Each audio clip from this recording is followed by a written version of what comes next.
ఒకసారి ఆలోచన చేయమని చెప్పి అంటున్నా. కేటీఆర్ ఆ రోజు తెలంగాణ ఉద్యమం లోపట తెలంగాణ ఉద్యమానికి యువత ముందు వరుసలో ఉంటే వాళ్ళని ఏ విధంగా రెచ్చగొట్టిళ్ళు ఒక్కసారి మీరు గుర్తుకు తెచ్చుకోండి. మీ యొక్క స్వలాభం కోసం, మేము అధికారంలో మీరు అధికారం రావడం కోసం తెలంగాణ ఉద్యమంలో యువతను ఏ విధంగా రెచ్చగొట్టినో మీరు ఒక్కసారి మీరు గుర్తుకు తెచ్చుకోండి. ఎస్సీ విద్యార్థులకు కానీ, బీసీ విద్యార్థులకు కానీ, మైనార్టీ విద్యార్థులకు కానీ, బడుగు విద్యార్థులకు కానీ ఆ రోజు ఉద్యమంలో ముందు వరుసలో మేము నిలబడితే యువతను రెచ్చగొట్టి అధికారంలోకి వచ్చిన తర్వాత ఫామ్ హౌస్లకు పరిమితమై విలాసవంతమైన జీవితం గడుపుకుంటూ ఏ రోజు నిరుద్యోగ యువకులకు ఒక్కరోజు కలిసేటు అవకాశం ఇవ్వకుండా ఈరోజు మాట్లాడుతున్నావు కదా. సరూర్ నగర్లో ఏదో గర్జన పేరు మీద గర్జన పెట్టి మాట్లాడిన మాటలు రాహుల్ గాంధీ గారు అశోక్ నగర్కి వచ్చి అబద్ధం చెప్పిండంటావు. 2 లక్షల ఉద్యోగాలు మోసం చేసిన అంటావు. రాహుల్ గాంధీ గారు ఏం చేసిన అంటావు. మరి రాహుల్ గాంధీ గారు ఏదైతే తల్లి సోనియా గాంధీ గారి దగ్గరికే పోయే కదా. మీ కుటుంబం పోయి అమ్మా మీరు తప్ప ఈ తెలంగాణ రాష్ట్రం ఇచ్చేటువంటి అవకాశం ఈ దేశంలో ఏ రాష్ట్రంలో చిన్న రాష్ట్రాన్ని ఏర్పాటు చేయలే.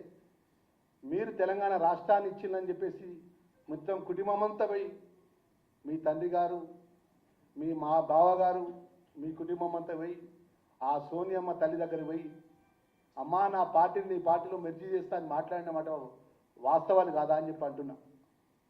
మరి వారి కుమారుని రాహుల్ గాంధీ గారిని పట్టుకొని అశోక్ నగర్కి వచ్చి అబద్ధం ఆడినామంటే మాట్లాడుతున్నావా? ఒక్కసారి వాస్తవాలు గుర్తుకు తెచ్చుకో కేటీఆర్. నువ్వు మా జిల్లా వాసి కదా, మా కరీంనగర్ జిల్లాకు సంబంధించిన ప్రాతినిధ్యం చేసినావు కదా. కరీంనగర్ జిల్లాకు సంబంధించిన నిరుద్యోగ యువత విషయం లోపల ఏం మేలు చేసినావని అడుగుతున్నా. అక్కడ సింగరేణి కాలేజ్ కంపెనీ ఉంది, ఎన్టీపీసీ పవర్ ప్లాంట్ ఉంది, కేశరం సిమెంట్ ఫ్యాక్టరీ ఉంది, యువత ఉంది. మా యువతకు ఏదైనా ఒక మంచి కార్యక్రమానికి ఉద్యోగ పరంగా ఏదైనా మేలు చేసిన కార్యక్రమాన్ని ఒక్కటి చెప్పగలుగుతావా అని అంటున్నాను నేను. ఇలా సరూర్ నగర్ యువగర్జన పేరు మీద నీ నోటికి ఎంత వస్తుందో మాట్లాడుతున్నావు కదా. ఇదే ఎల్బీ నగర్ స్టేడియంలో కూడా నిరుద్యోగ యువకులకు రాష్ట్ర ముఖ్యమంత్రి రేవంత్ రెడ్డి గారు నోటిఫికేషన్ ఇచ్చి ఎక్కడ పేపర్ లీక్ కాకుండా ఎలాంటి యొక్క నిబంధనల వ్యతిరేకంగా ఎక్కడ అవకాశం ఇవ్వకుండా చట్టబద్ధాన్ని లోబడి నోటిఫికేషన్ ద్వారా ఉద్యోగాలు నియామకం చేసి ఉద్యోగాల పత్రాలు అందించిన మాట వాస్తవం కాదా అని చెప్పి అంటున్నా. ఆ రోజు నువ్వు మాట్లాడినావు తెలంగాణ ఉద్యోగం లోపట, నువ్వు రెచ్చగొట్టినావు, మీ బావ రెచ్చగొట్టిండు, మీ అక్క రెచ్చగొట్టిండు, మీ నాయన రెచ్చగొట్టిండు. యువతను 9.5 సంవత్సరాలు పరిపాలించిండు. చివరిగా తెలంగాణ ఉద్యమం లోపట ఏదైతే ఉస్మానియా యూనివర్సిటీ గడ్డ మీద అడుగుపెట్టలేని దుస్థితి మీకు తీసుకొచ్చుకున్నారు కదా. మీరు ఉస్మానియా యూనివర్సిటీ పోయి ఒక్కరోజన్నా ఏదో రాష్ట్రపతి వచ్చిండు కావచ్చు, కేంద్రం నుంచి తలా మంది పెద్ద నాయకులు వచ్చిండ్రు.